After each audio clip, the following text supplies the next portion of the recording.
Hey, I'm Teddy Swims, and this is my last meal.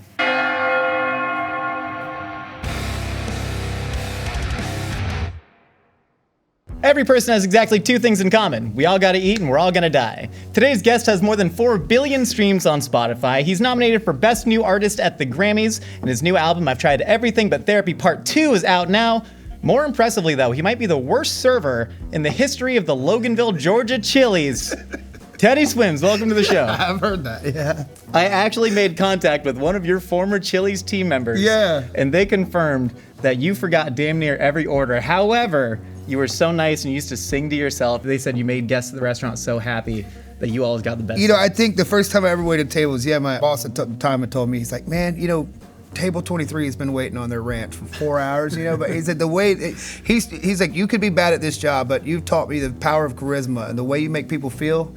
They don't care what you do, and I think it's just the way you treat people and the way you love people. They'd rather be loved and have a Diet Coke instead of a Coke any day of the week than be mistreated, That's beautiful, man. Have you thought about your last meal before? I think I've never thought about being on like death row or anything though, so I guess it's never really occurred to me to think about what my last meal would be. Did you learn anything about yourself in the process of like, oh, I didn't know that about Yeah, I realized that because I try to eat clean for the most part and try to but I realize why I'm fat ass my whole life, because all the things that I love are like not the things that, but I think everybody does, right? Everybody loves shitty food. Yeah, I mean, there's like a reason that people love that kind of food, right? I think it's like a gene inside you, but then all the combination of experiences growing up, all the memories, the happiness associated with it.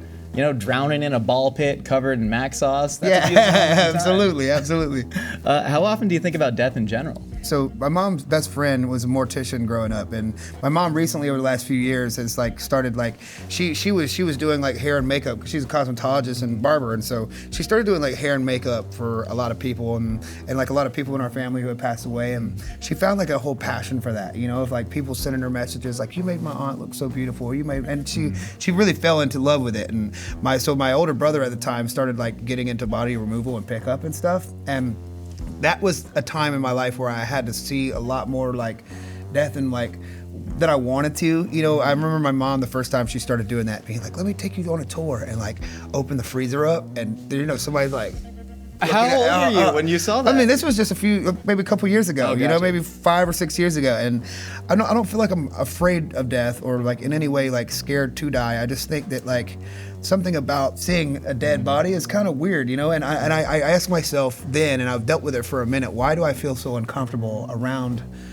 I mean, I guess it's a dead person, so I should I feel uncomfortable or should I feel comfortable? Well, I think most people, the fact that you are questioning yourself about that, I think is really novel. I don't think a lot of people do that. They just assume oh, death, uncomfortable, sort of revolting to the human experience. But yeah, I guess if you really question why, I mean, why do we feel that way? Us, so I should feel more comfortable with it. I should, and again, as I was watching my older brother, he would go and pick up these people and be on call all night and go and picking up these people, and wasn't allowed at the time to have facial hair or that was also kind of a rule too, to go up there with no facial hair and a suit and I don't know, be super clean cut, when you did it, which is I don't know why people can get sensitive about who picks up the people that they love, and just that experience in general has got to be bonkers, man. And the irony is it's never for the person who's actually deceased, it's for the living, because like you said, it's just like the funeral, the funeral is always for the people that they left behind and never for the actual person that's gone, because I think at the core, dead people don't care that they're dead. Yeah. They got dead people stuff to worry about, you know what I mean? Exactly. They ain't worrying about it. Well, shoot, man, I'm glad you got a lot of life left to live here. You ready to eat your last meal? I can't wait. Let's do it. Teddy, for the first course of your final meal, a combination of foods that I hope to God has never been consumed before. First, we got the McDouble. That's 2 10th-pound beef patties, 1 single slice of cheese, pickles, onions, ketchup, mustard on a bun with the side of mac sauce. We have the Chick-fil-A chicken biscuit, and then, of course, we got Clase Azul, the king of tequila, you classy son of a biscuit, hand-painted ceramic bottle coming out of Mexico with some OJ on the side. God, do you say grace? What do we do now? I think, sure. We could definitely say grace. I'd love to say grace. Let's do that. You do it. Let's thank God right now for this beautiful experience once together and this beautiful food. Thank you. I hope it nourishes our body and our body for your service. In Jesus' name. In Jesus' name. Baruch ta Adonai Eloheinu melech haolam asher kiddushanu b'mitzvotav lahadlik ner shel Teddy Swims. Amen. Close enough. Can I pour you up some of this Clase Yes, Azul? please. Please, man. Tell me about this. You're a tequila man. Sure am.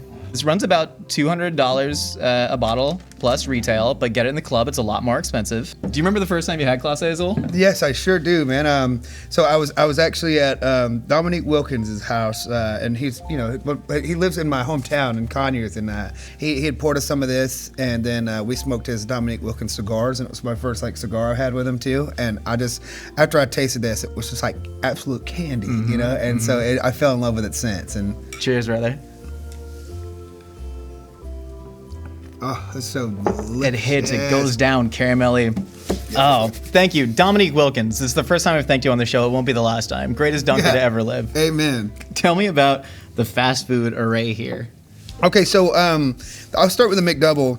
I didn't ever realize, I grew up with three brothers, and so we were like a little broke, my dad so always was like, go get like 10 McDoubles, bring them home, and we'd be pumped, and I didn't know how much the McDouble meant to me until I did like this one phase a few years ago in my life where I went 2 years without eating meat, and I just did a vegetarian thing, and the one thing I craved the most was a McDouble, weirdly. And there's hardly any actual meat in here. Yeah, exactly. And so I don't know why I wanted my first like meal back at meat was McDouble. I didn't know how much that meant to me until I didn't have it anymore. It's that siren song of Ronald McDonald.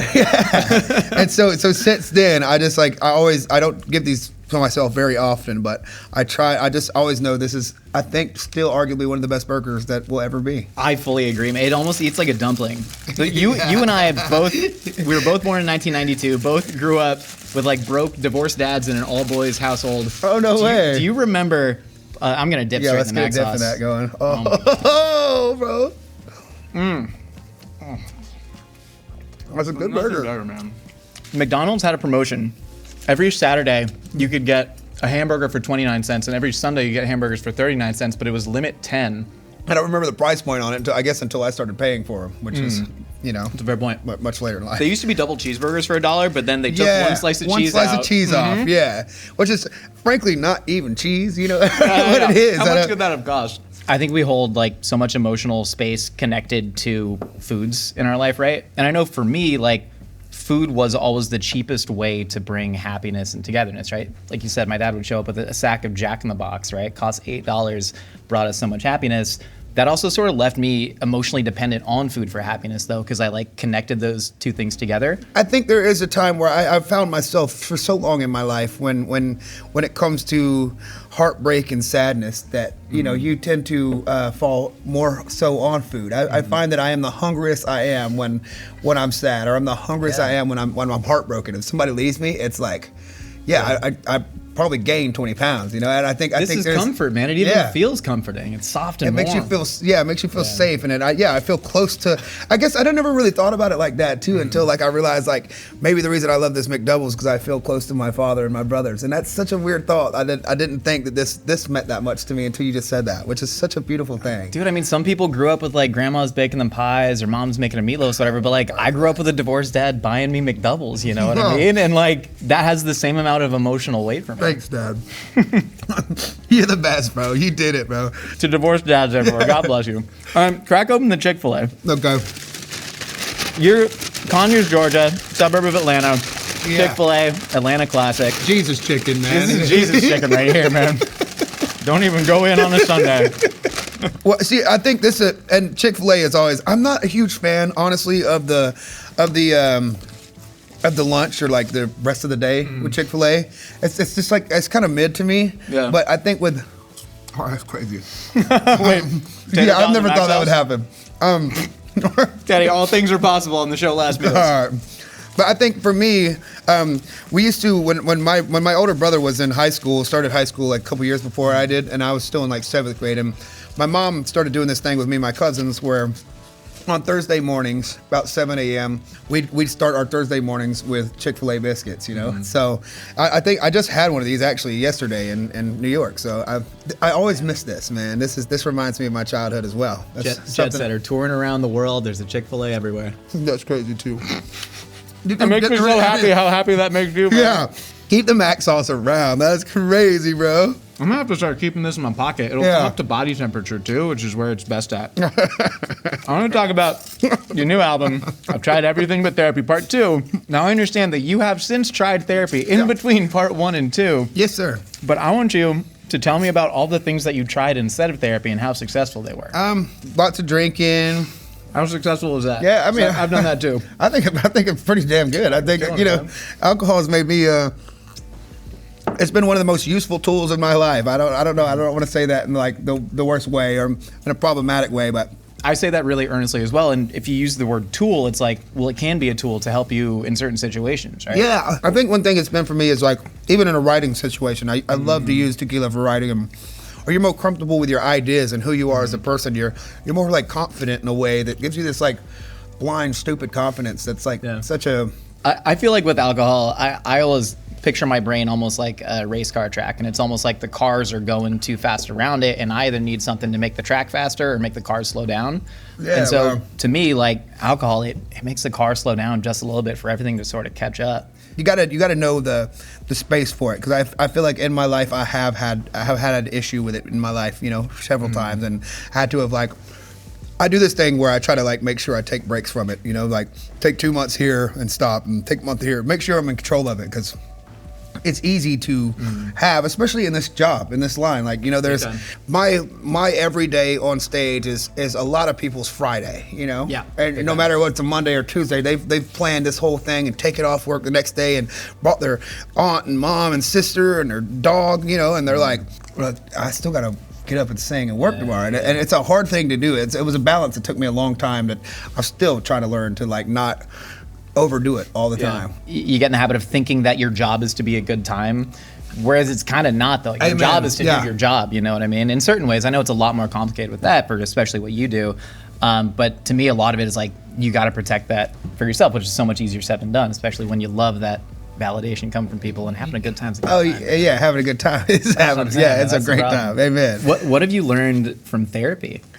So me and my girlfriend, we've been doing couples therapy as well, because as we're getting ready to have a kid, it's been important to her, and now especially me, that I think she was so wonderful about being like, look, baby, we got to make sure our communication, we got our baggage taken care of, we know how to communicate with each other, so we can bring this child into a safe, loving space, and not be punishing this child with or trauma or baggage, and so she's been so wonderful about that. And I mean, I think the biggest thing I've learned from it is that what I thought love was up until now was it can be surrender, it can be love. It doesn't have to be this like pulling teeth and this up and down and this like high highs and low lows, and I'm worthy and I'm deserving of love, and I guess there's so many times where I felt like I was choosing this thing because somewhere deep down, I guess I wasn't deserving of love, or I thought I had to go seek something, and I even found myself in bad positions and choosing the same partner over and over again and not quite knowing, because I can sing and I can write from a heartbreak that I've already had, instead of like always constantly living in turmoil. To like I don't need to be sad to sing about sad things. I've already been through those. That sounds like a big thing. One, congrats on having a kid, man, and also, man, shout out to your girl for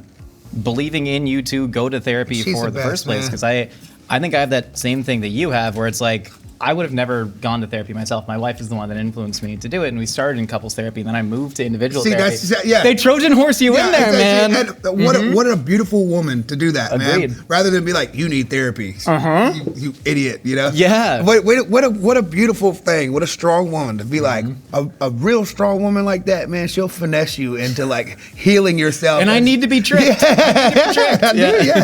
Naming the album, that was kind of to talk about why we have this this thing in our heads that you're crazy if you go to therapy or this or that, and I wanted to kind of bring up the conversation right openly with people about therapy and how about everybody needs it, good or bad place in your life. Everybody needs, or everybody could benefit from it, not needs it. Everybody could benefit from it. And I think also it was also promised to myself after the first one was done that I would stop like pushing it back. So that way I would keep going into conversations and people would be like, so have you tried therapy?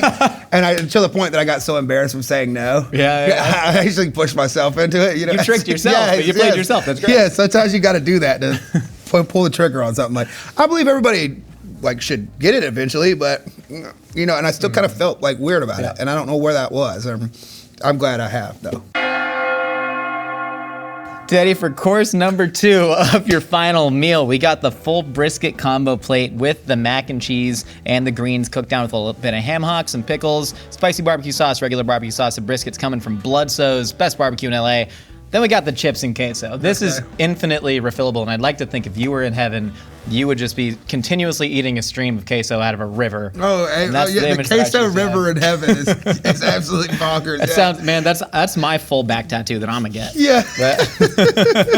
Dig in, man. Tell me about it. I've been looking forever in LA for decent barbecue, and hopefully this is gonna be. If this is the one, I'm gonna be pumped. Now I'm nervous, man. Now I'm nervous. Bloodso's Kevin Bloodso is from Central Texas. Yeah. Teddy Swims approved? Oh, let's go back to the mac sauce. Let's go back to the mac sauce, dog. That's effed up, dude. Yeah, it works though. That's the thing, is it works. You know what I mean? On the sandwich, bro. You know what the worst thing about being like a food guy is that you can talk yourself into anything. Because I would dip the brisket in there and I'd be like, well, Alabama white sauce. No, it's actually mayonnaise based on the apple cider vinegar. This is basically, nah, man, you're dipping brisket in mac sauce. You're a piece of trash. And I'm right there with you, baby. I'm gonna hit the queso real quick and figure out what we're going there. Look at that steam coming off, man. You can't really find, like, queso is like a big thing for us, especially like, you know, Texas Mexican, but also in Georgia, man. Like, I don't think there's like a nice, like, I guess like a 5-star Mexican restaurant, you know, where I'm from. It's like it's all like the same run of the mill case. Yeah. I want to bring it back to Conyers, Georgia, because you grew up in a football playing family. Your dad played some semi-pro football. You played football. Your brothers played football. It would be so easy to look at your life and assume it was the classic High School Musical story, right? Quits the football team to do musical theater. Community shuns him for not being manly enough, but it sounds like you didn't exactly have that experience. Yeah, I call myself like the fat Troy Bolton, you know? Someone's got to make that jersey. Yeah, fat Bolton. I wanted to quit football to do music, like focus on theater. I remember my mom was like so bummed out about it. She had like brought all my stuff, all my trophies, all our little stuff that we had met since 6 years old. You know, I've been playing, and she's like, "Baby, we're a football team. Like, we're a football family. Why would you do this to us? We've always done football." And she was so confused. And I just told her, I was like, "I want to do music. I really like music. This is what I want to do." And I remember her coming to my first performance. We did this show called Damn Yankees, and I had like all of 2 lines in it. And as soon as it got done, I remember her coming to me and saying, "Baby, I'm so sorry. This is where you belong. You're a superstar. This is where you need to be." Yeah, it just flipped. Yeah. Just watching me on stage, it just flipped it upside down for her. And I always tell her, you know, like, no matter what I'm having, we're going to get back on that field. I just want to be like a coach of something, you know? Yeah. Hopefully I'm going to have a son and I can like coach a football team. I want to do like the Snoop Dogg, like, league, you know? He had a whole Netflix series. That's what I'm trying to do eventually. Like the Teddy Swims, like, little league and just coach my son, and like hopefully I get that opportunity. I mean, if not, well, I don't know. I mean, maybe a daughter wants to play football, or maybe I'll just do the Teddy Swims like cheerleading league. I don't know. Teddy Swims chess league, man. Chess league, yeah. Whatever they're into, I'm into. I found my wife is really into musical theater, and I was never a theater kid growing up. I was an athlete, but the first time I went to see Wicked, I was watching it and I went, "Oh, this is sports." This is sports, man. They got to come out there. They're training, they're prepping, they're moving, they're working as a team. You know, it's incredibly physical. So for me, I'm like, whatever my kid chooses to do, clarinet, that's sports. Chess, that's sports. Really is, though. It really is, man. It takes a lot of physical. Yeah, I guess. Yeah. What makes something a sport? You know, chess is a sport. They show darts on ESPN too. I don't know if darts are a sport, but all I know is if my kid wants to play darts, I'm gonna make him the best damn darts champion in the world, but out of love. You know what I mean? Amen. Tell me about your dad telling you should drop out of cosmetology school to pursue music and that you'd always have a roof over your head, because that seems like an incredibly brave thing to do for a parent that a lot of people wouldn't. My dad, we're on the way back from Texas, and he does this like yearly run to Texas with all of his like high school buddies he came up with, and they do this like big old party for a weekend, just guys weekend. And it was my first time going out there at 19 and meeting all his friends for the first time. And on the way back, he had told me, you know, like, "What do you want to do?" We had this long talk, and I'll never forget it. He said, "Son, if you want to be a singer, son, don't go back to school. You're wasting your time. If you don't focus fully on this and put everything into this, you're not gonna make it. You know, you got to put everything into this." And also at the time, I was like screaming in a metal band, and he didn't even like that kind of music. And so I don't know why he believed in me, but I don't know why he would tell me to shoot for something. I guess he just saw it and wanted to always be that supportive and wonderful. And Talking about that time in 2019, you basically had like a 6-month sprint. You'd uploaded some covers on YouTube. They started taking off, and you were like, hey, 6 months, we sprint. We hit this as hard as we can. Yeah. No guarantees it's going to work out, but like we got to put everything we have into it. How much happier are you now, if at all, versus that like crazy struggle 6-month period? I thought if I did get this success and I did get this like ability to do music full time, that I would love myself, you know. Yeah. I would like all my financial problems, all my like self-worth problems would all go away, and I felt like at some point that I was lying to everybody around me, or they were lying to me, you know. I like that that I still felt empty. I still felt like I hated myself after I got what I looked for, and so that's another thing we've been uncovering in therapy too. You know what I mean? Cheers to that, man. And listen, hey, I think you could have tequila and therapy. Yeah, man. The way someone phrased it to me was like, you think getting money is going to solve all your problems. Getting money solves money, and then you're left with all the other problems you had before. Well, you know, and I think that as well as doing what you love. I thought when people bought into me and started telling me that my feelings were okay, and then I just thought that like when people told me I was beautiful and I was wonderful, that I would feel that way. I thought when people bought in, and instead the more people that bought in, the less I felt beautiful or wonderful, or because you can convince yourself that they're all lying, right? Yeah, or that I'm lying to them, you know. Yeah, and that was the biggest thing for me, as I just got this like imposter syndrome or it just started feeling like pressure that I had to like live up to like what I told them I was, that I thought I was going to become, and once I became that, I just was not that at all. Because it's never like once I win 10 Grammys, then I'm going to be happy. Once I get 10 platinum albums, then you can always make it 12. You can always make it 15. Oh, and that's what happens. Yeah. Yeah. No matter what. I've heard you say before that like when you die, you want to be the greatest of all time. Yeah. Do you still feel that way, or have your opinions on that kind of shit? And I don't know, man. You're talking about loving yourself. Now you got to be the greatest of all time. That's pressure, man. Yeah, but I think it's like the thing that I don't think I'll ever feel that way. Mm-hmm. But I think the constant wanting to learn and wanting to be the greatest is like the thing that keeps me going, you know, like that's my why, and like doing it. And now I also got a new why of like being a daddy. That's my why. Yeah.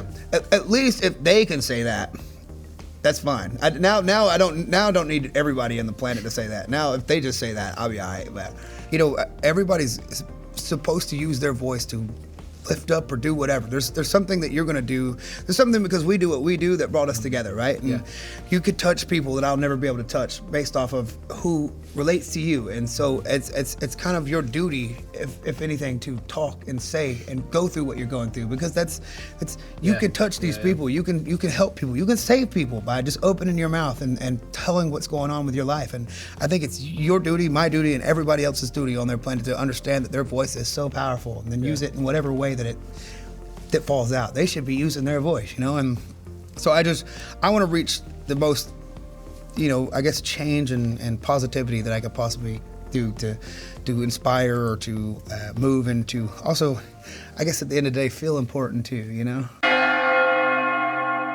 Teddy, for the third course of your final meal, we have the Sherman Oaks delicacy. This is the Philly cheesesteak with whiz and all of the fixins. We're talking peppers, onions, mushrooms, jalapenos from the Philly Boys. Also, the spicy lemon pepper wings from the Philly Boys with a side of blue cheese. We got just a big-ass Tom and Jerry's cartoon plate of spaghetti and meatballs here, and then some Mexican Coca-Colas. You meant Coca-Cola, right? Yes, sir. I did. Yes, sir. Yeah, when I put Mexican Coke, I did not mean the Bam Bam, baby. Tell me about the Philly Boys Philly cheesesteak. Well, you know, this is the closest you can get to the real thing. These boys also my boys, shout out to Philly Boys in Sherman Oaks, right down the road. These guys, they import the bread from Philly. Everything's from Philly. This is the best it gets right here, brother. This is the best it gets in LA, and the best it gets, period. I'm in. Cheers, brother. That's so damn That's good, so bro. proper. With a proper Philly cheesesteak, you shouldn't really have to chew the meat, technically, right? Yeah. It should be able to slide down your Mush. throat hole like a boa constrictor eating its prey. And I'm gonna put a little mac sauce on there and see how that goes. 'Cause, baby, the mac sauce is here to stay. If this is your last meal, why not mac sauce everything? Oh, that's crazy, bro. That's really crazy. Teddy, when are we gonna fly too close to the sun with the mac sauce? I don't know, bro. Because we haven't reached it yet. Yeah, and mac sauce goes on everything. Maybe when we get to dessert, that's when it happens. Whoa. Okay, we're going wings next, or we Grab a going? wing. I want to show you something. Because Okay. you make what I would describe as baby making music. Yes, sir. Music that celebrates all the different sides of love, the good, the bad, the ugly. A lot of people have taken your song Lose Control to be their wedding first dance song. Weird. I want to show you a video of people dancing to that song, and I want you to react to it. Can you do that for me? Yes, sir. All right. Wait, is that you? Teddy, rate it objectively on a scale of 1 to 10 from sexiness. Imagine the person's not in the room right now. Hey, wait for the next one. Oh, I'm so honored. No way, dude. There he goes. Come on, baby. There he You're so goes. fine, bro. Now he's hitting it. Come on. You fine as hell, dog. Oh, stop it, man. Yo, You're bro. idling. It's only fine because the soundtrack. Bro, I'm so honored. No way. So we're talking like a 9.5 out of 10? That's a 12er, bro. Easy, man. That was about 3 weeks ago. Wow, no at way, my you got- wedding, yeah. Congratulations. Thank you so much, man. But no, we were arguing about our first dance song for a while. Playful arguing. Bro, you We're made me focused cry. there. No way, Stop. dude. When I I brought can up... hang out with. I did not, bro. I'm really getting teared up. Chip, give me a like I'm this. so Goddamn honored, hug, man. Are you kidding me? No, it was He doesn't just play that every time he's a guest on here. He doesn't just play that. And put a yeah, different no, song we over actually the did top that of with Post Malone. I played White Iverson was my first dance. it. Bro, no way. I'm so honored to hear that, man. Thank you That's for it, letting man. me be a part of your big day. The one thing I really love about music is just its ability to make you feel an emotion. And when I hear your voice, it just I want to grab somebody. I want to hold them, right? It's just filled with so much love and pain and all the things that make us human. And so I just want to share that with you, man. That's so kind, bro. Eat a chicken wing. Eat a chicken wing. Oh yeah, then I can blame it on the spice. But that is so kind. I don't know what to say. That's so beautiful to hear, man. I'm so glad I get to spend that time with you and we're buds forever, man. Absolutely. You make sure you send her my love too, and I can't wait to meet her. That is a hell of a chicken wing, man. Hurt lemon pepper, man. Daddy, I want to bring you back to a slightly lesser known song of yours, The Ghost of Your Dead Cat off Heroic Bear's Jesus 2011 Christ. EP. You say, I am the artist who paints his smile. I am the artist who hides his face.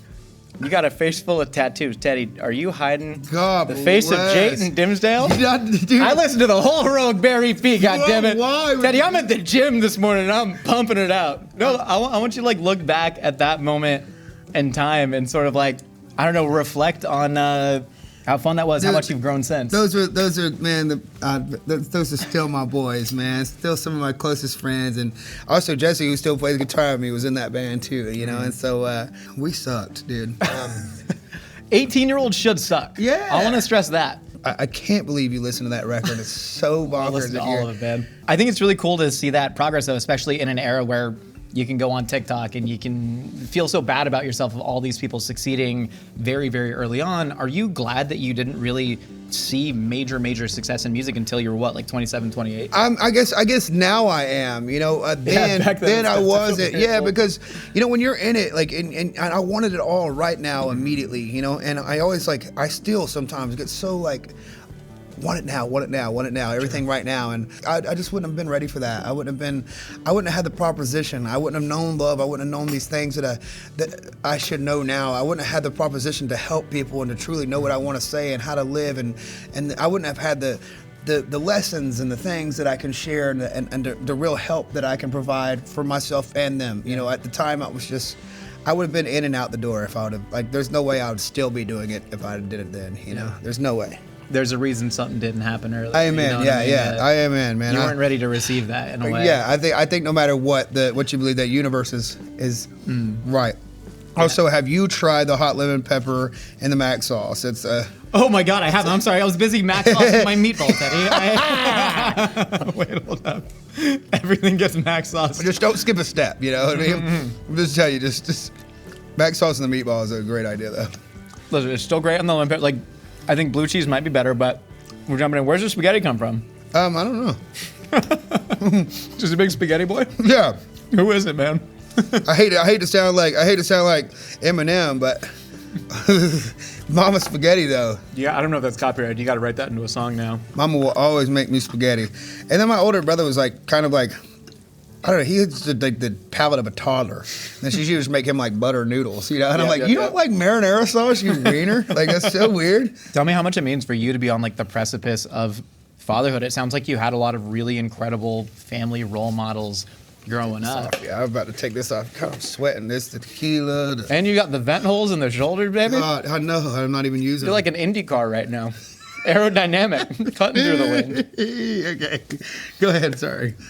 What did it mean for you to have positive role models of love and affirmation? I know like your parents both went through a lot of stuff, but like, do you look at them and you're like, this is the type of parent that I want to be? Yeah, man. I'm like, they never punished us for the things that they were going on in their lives. And I think also too, like, I think my dad was 21 and my mom was 23 on their second kid, and I'm 32 now, and like, whoa, I got a lot of growing up to do. They were babies, having babies, and they always just taught, like, let me be me unconditionally, love me, and let me express myself, and never shame me for anything that I felt. And I remember my mom, when she was kind of coming up and she was learning how to do hair, like, I would always be pulling her hair through a cap and bleaching her hair when I was a kid. But she was always letting me get piercings when I was younger, or like was dyeing my hair like the colors of my football team. I was like on like the Miami Hurricanes, like that would have been like the Ray Lewis, like Ed Reed era. Like we're talking, that's a good Canes team too. And so like one thing I'll say about it, man, I hope to be that for my kids. But I remember my mom said the most wonderful thing. It was a sweet nugget that my mother said to me the other day. She said, it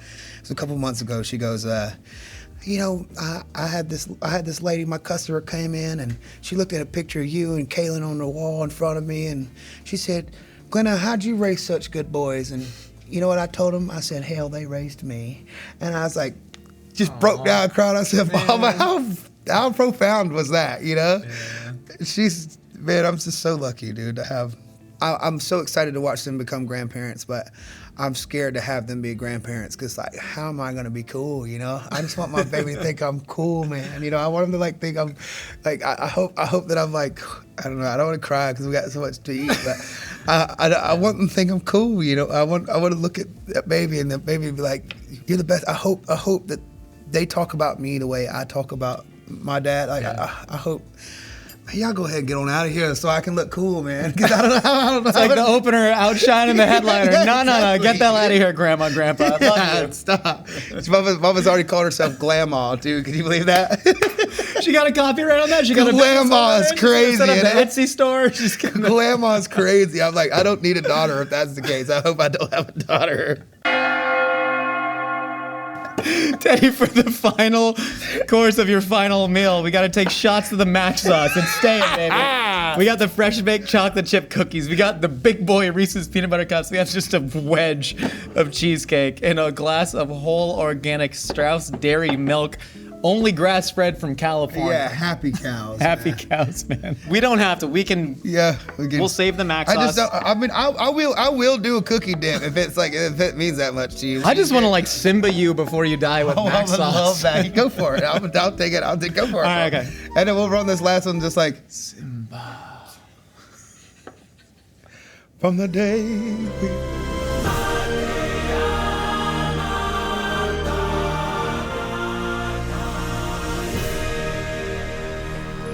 Come on, what a soundtrack, man. All right, I'm gonna get this off. Yeah, I was gonna say, that's gonna turn into a rash real quick, man. I've been there before. Tell me about the chocolate chip cookies, man. This mama recipe? Chip cookie. No, I just love chocolate chip cookies, man. There was I'm not gonna say this. I'm gonna say this, Jack. Okay, so me and my buddy Chris, I love a chocolate chip cookie. I used to be a huge fan of the when I was working at Chili's, they had the skillet cookie. Me and my buddy actually, Chris Link, we were talking about we were gonna do a bake sale, like a weekly bake sale when we were younger about. We'd call it Cakes for Cakes originally, right? And what we're gonna do is we're gonna do a bake sale every week to raise money for a particular girl to get the BBL. Procedure that she wanted very done. And medically necessary. So we're going to call it Cakes for Cakes. But then we essentially realized that cakes are a lot harder to bake than cookies. And we also realized he was a tit guy. So then we started a nonprofit called Cookies for Tits instead. Not as catchy, but... What I like about it, though, is it's honest. It's more honest. There's no double entendre. You're not hiding anything. Yeah. You're like, we're selling cookies. I thought Cake for Cakes was like, wait, Cakes for Cakes is like such a better idea. But do you guys still own the domain? Do you still have the copyright for Cookies for Tits? cookiesfortits.org. Take it, man. Oh, still warm, thick, just like cookies. You all judge from afar. Taste the organic. Let's get a little slice of this going. Jump in, man. Dude, I love cheesecake though, bro. Big cheesecake guy. All right, let's get a Reese cup. Dude, I'm a big speed running. Well, because I'm gonna shove like a. I was thinking about doing a little Nikes. I was thinking about doing a little shove like this moment. I immediately had a slightly different idea, and I know this is your last meal, but I was gonna kind of like sandwich. I was gonna kind of hit it crazy style. Daddy, you're the professional musician here, but But you do this. This ain't no hobby, brother. no hobby. You do I this. came out shit, like buddy. this, man. Okay, hold on. What if we get the cookie and the? I was thinking about that. Oh shit. Oh. No. Well, see what I love about it is like, go for it. Let's do it. The ring is calling me, Daddy. Oh God. The ring into Mordor. That ain't it. Hard pack. Ruined my day. You know, this feels like it's got the, like the burrito situation going on where there's something cold, something hot, something room temp. Textural and temperature interplay, man.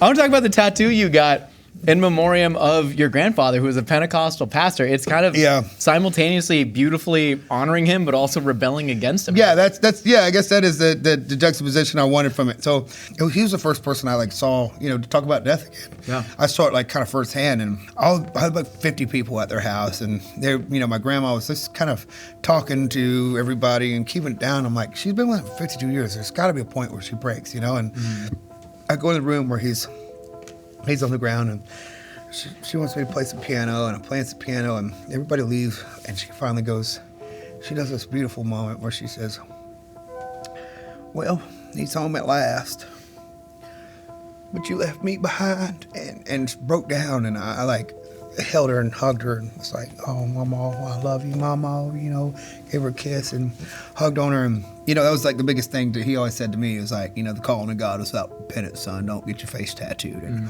so, I thought it would be like funny to like get my first face tattoo in commemoration of him, to like, kind of be that like, if heaven's real, man, just save a spot for me, dog. You know what I mean?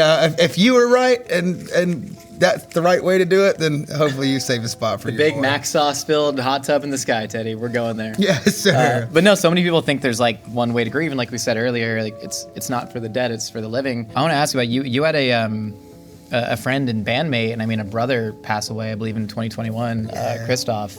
How hard did that hit you, and how did you try and honor his legacy through your music, through your life? Oh, I still got I got his tattoo. I just actually got to see his. We were home for Christmas. I went to go see his kids, and he left behind 5 beautiful children, man, and with the best daddy in the world. And that was one of the ones for me that was so tough. That he was the nicest guy in the world, and such a strong Christian person too. And as I like, there's been so much about my life as a pastor's grandkid that so much of Christianity had gotten ruined from people being like so overly judgeful, and and just it ruined for me for a long time. And he's one of those people that, like, when you see somebody who really truly stands on what they believe in, that accepts everybody else for what they believe in, and just does it with absolute grace. And I feel like he was a person that I met in Christianity that really kind of saved my idea of who they were. He was just kind and calm, and he was just like the person that you read about in that book, and left behind 5 kids, and that was one of the things that was really hard for me, because when he passed away, it was the first time that I was angry at God, because those times I've lost a lot of people in my life to whatever it was, if it was violence or if it was drugs or fentanyl, I lost people too. There was always something to learn or something to gain from that loss, but that one right there didn't teach anybody anything. Instead, he just like 5 kids lost the best father in the world, and I just got to this point where I like was so angry with God for a minute, and so I equally sometimes do the thinking and do the blaming at the same time. And I think God is, in its entirety, is, or the universe, or whatever you want to call it, I think it can handle it, He can handle you being upset with him, and every once in a while I get pissed off. I'm like, what the are you doing up there, dude? Freak are you doing up there? Sorry. I think that's beautiful, man. I think God can handle you saying as well. Yeah, I think so, yeah. Teddy, you I don't know ready? if YouTube can. That's my God, man. We still need to monetize. Teddy, you ready to get in the lightning round? Yeah, baby. Let's do it, man. Who's the one person, dead or alive, you'd want to share your actual last meal with? Chris Farley. What song do you want played at your funeral? I don't know. I don't want to do In the Arms of an Angel because that sounds. I'm gonna start donating to like a puppy charity. Yeah, see, I don't want to do like a puppy moment. I think I do. Go Rest High on That Mountain, like a real like southern like old southern little jaunt. Maybe Go Rest High on That Mountain. Who's your dream eulogizer at your funeral? My dog Kurt Tang, man. My boy, he's my tour manager and my best friend and my roommate. And I might outlive him though, but I think Curtis has got to do the honors though. F, Marry, Kill, The Waterboy, Billy Madison, Happy Gilmore. God, that's so tough. It was even tough picking the three movies. Yeah, 'Cause I'm also a Big Daddy guy. I say I'm gonna marry Happy Gilmore. I'm gonna F Waterboy, and I'm gonna kill Billy Madison, I guess. I think that's reasonable. I was at the mall the other day and I saw something and I thought of you. I got you a little gift, not to go all Nardwuar on the you. freaking Boucher South jersey. Central Louisiana State University 50th anniversary of the Mud Dogs winning the Bourbon Bowl. Dude, come on, this is. I don't know what hard. size you are, and I don't know if you already have one of these, but you can cut it into a crop top. I'll shadow box it. I'll try to see if I can get him to sign it for me. Yeah, dude, it was so cool. It was so cool to see him and like show him. I could have showed him my 2 tattoos I got, and I told him I was gonna get a Mud Dogs logo, and he's like, we'll go get it together. And I was like, bro, I'll hold you to that, please, man. Count a third in, man. If you need me, I would. Go. All right. What's your biggest fear? Dude, I have like such a weird thing about I got trypophobia really badly, like trypophobia, like fear of holes. Oh God, it messes me up, bro. Like it makes me itchy. It's like that's my worst thing. It will send me into a fetal position. It'll send me in like I can't look at like somebody step on an ant bed or somebody like I can't do it, bro. It makes me itchy. I hate it, bro. Feeling the fear hormones coming off you right now. I love it. I hate holes and I'm like tripophilic, man. Clusters of things. It just is. I see like a honeycomb, like fresh Oh honeycomb. yeah, oh dude, it's not my thing at all, dude. It's not my thing. What's your favorite fake acronym for swims? I think soft wiener in my shorts. Mine too, brother. Mine too. Sir. Or I like someone who I massage sexually. Is a good one too. Yeah. What's your greatest regret in life? I'm so happy the person that I am and who I am, and I think if anything, I'd go back and mess up the same thing twice. I think I know that's like so lame to say, but I feel like really blessed and honored to be where I'm at and who I am, and very okay with that. And I love that guy I am right now. So that was all necessary. For all of you who didn't get your Diet Coke at the Loganville Chili's, yeah, it will happen again. Yeah, maybe the ranch dressing at table 3 that's still waiting. Yeah, should have gotten it. Finally, Teddy, are you happy? Yeah, man, I'm so happy, dude. I'm happy to be here. I'm happy with my life. I'm happy, dude. I'm so happy, and it's a choice I make every day. I didn't start out this morning happy. I promise you that. It's just a choice I make every day, though, and I'm grateful, man. Really, truly grateful. Teddy, I am incredibly happy. I'm incredibly grateful that you stopped by to do this. If you want to deliver your last words to that camera right there. Hey, it's Ted. Love you so much. Man, we just had a blast eating my last meal, so thank you very much. I filled with so much milk, tequila, and love right now. This is how I want to die. Should we try this Coca-Cola and the thing? Yeah, bring the Coke out. I've never tried that before, so... You said something about the Pepsi in the situation. So I grew up drinking Pilk. That's a combination of Pepsi and milk. Yeah, Teddy's got to try it. We don't have to do it on camera. He's going into the grave, man. I just wanted to try it because you said something about it. I was like, it just sounds like a melted Coke float. Oh, you're going Coke into the... is it the other way? Yeah. Oh, shit. Well, I don't know. This is my first time. Oh, shit. You got to go, Teddy. You got to go. Oh. It's not bad, right? It's not good. It's not good. It's not bad. I would have expected that. I didn't know it was like a Mentos situation. And thank you all so much for stopping by. Check out Teddy's new album, I've Tried Everything But Therapy Part 2. He's going on a sold-out European tour this year. Yes, sir. Hot dang. A couple week or so or something like that. So, yeah, buddy. Hell yeah, and you can find him in the States later on this year. Check out tickets at teddyswims.com. You're not .edu? No, I'm .gov. .gov? Check out our last meals hat and more at mythical.com.